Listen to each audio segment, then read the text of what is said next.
Hi, my name is Becca Marks and I coach at Hawkins School, and I'm going to explain how to judge extemp.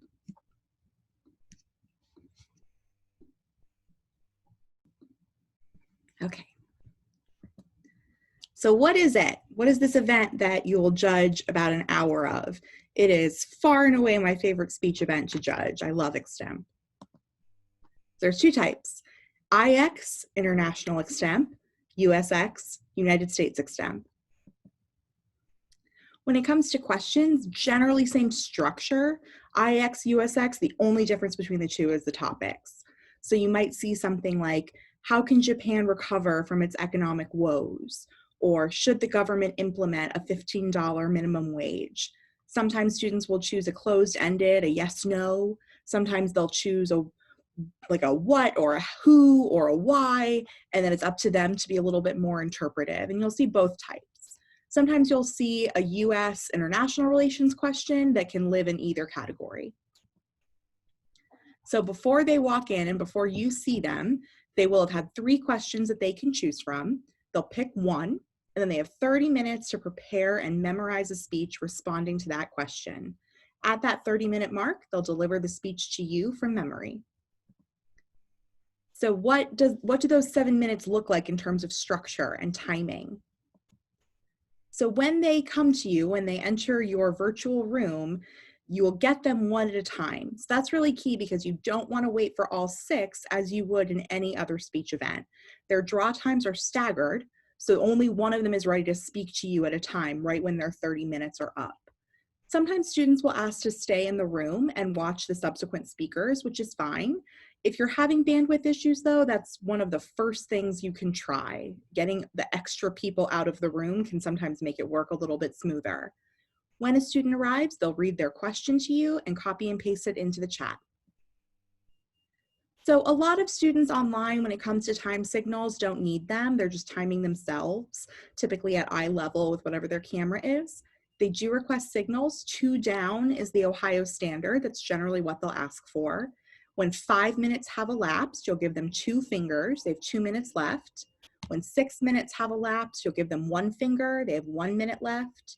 When they have 30 seconds left, you'll give them the C. And then when they're 7 minutes, you'll give them a fist. Sometimes students will ask for 5 down, which is the same process, you just start earlier. There's no minimum time.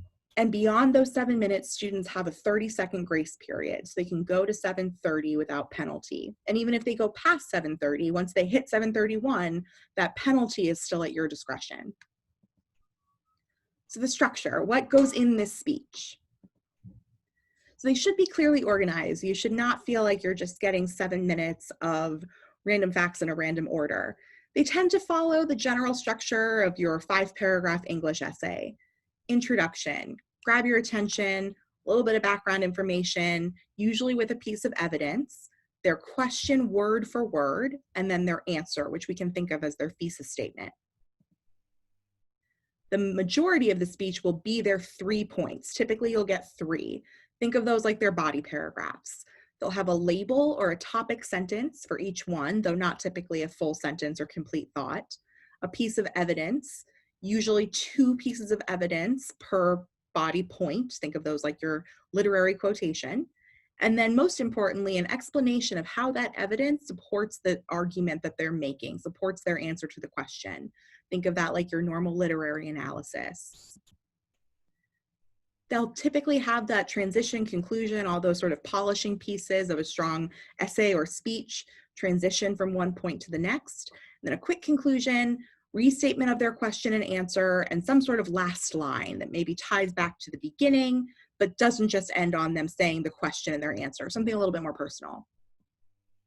So how do you judge it? How do you choose who gets the 1? Number 1 consideration, does the student answer the question exactly as stated? So there will be questions where the student, where the question is, should this person adopt this policy? And instead they answer, will they, yes or no? They might be in the ballpark, but if they didn't answer exactly the question, they didn't do their job. Beyond that, you want to think about content and then their presentation roughly 50-50. That's not set in stone, that's a little bit discretionary, but both are definitely important.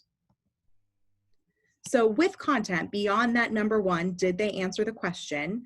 Things to think about. Is the intro attention grabbing and memorable? Does it give you that key basic information that you need? Is the organization sound? Do the points fit together, but also in a logical order? Is there a clear reason that one was one and three was three, or was it just sort of random in the order in which they thought of them? Does the evidence come from reliable sources? And again, most importantly, do they explain that evidence and link it back to their answer and their question?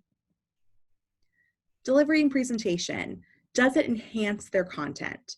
So vocal presentation, is there tonal variety? Are they fluent? Do they avoid stumbles? Are they moving at a pace that's easy to understand, but also giving them pauses and emphasis?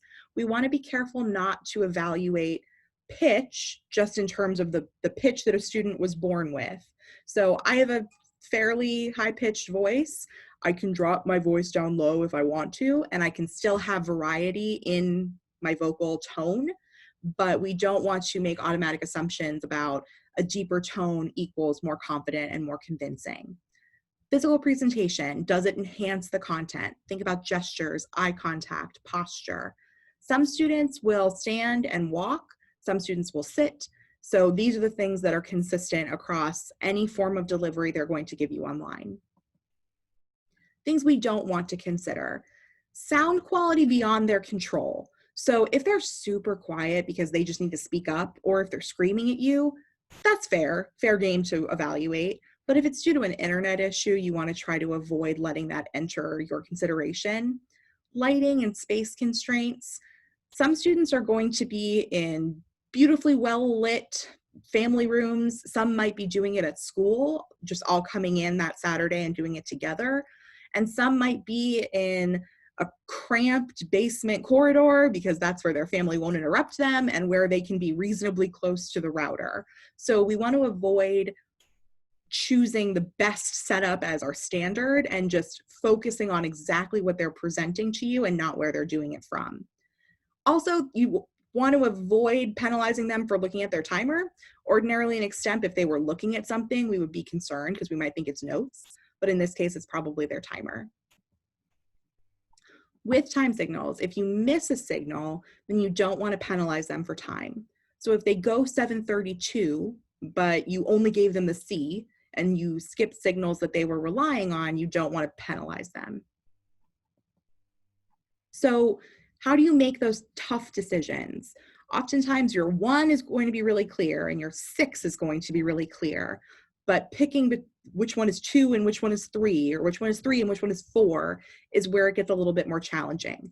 These are some of the tiebreakers that I think about. They're not written in stone. I don't have them here in any specific order, but it's really up to you how you make those, splitting hairs calls. So I think about the intro and the conclusion, the complexity and the nuance of their answer. If it was a yes, no, did they say yes because, where they've unified their 3 points? The depth of that analysis, that's super, super key. So I might think about it again.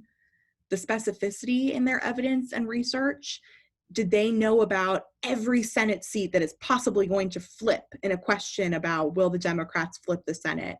Because if yes, maybe I feel like I learned something and that can be an easy place for me to vote. Time, even if they don't hit 7:30, can be a tiebreaker sometimes. So if you had 2 amazing speeches, they are just knocking it out of the park in every other possible thing you could think about, but one was 7:10 and one was 7:29, if I have exhausted every other tiebreaker, I might look instead to the student who hit 7:10 as my 1. But again, no minimum time.